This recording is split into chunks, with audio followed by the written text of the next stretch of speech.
નમસ્કાર મિત્રો, તો હાલ હું છું થરાદમાં અને થરાદમાં મામલદારથી કરીને છેક પોસ્ટ ઓફિસ સુધી સખત પાણી ભરાઈ ગયું છે અને અમારી જોડે સ્થાનિક લોકો છે તો એમને પૂછીએ કે એમની શું હાલતથી ભોગવી રહ્યા છે।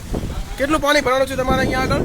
અમારે અહીંયા ઘૂંટણસામાં પાણી આવી ગયા છે। પોસ્ટ ઓફિસથી લઈ અને મામલતદાર ઓફિસ સુધી, ગણેશ સોસાયટી, મહાલક્ષ્મી સોસાયટી અત્યારે પૂરેપૂરી ઘર ડૂબાઈ ગયા છે।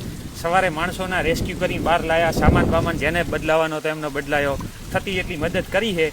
અને આ તો એક હવે કુદરતની વાત છે, આમાં કોઈ તંત્રને આપણે કહી ના શકીએ।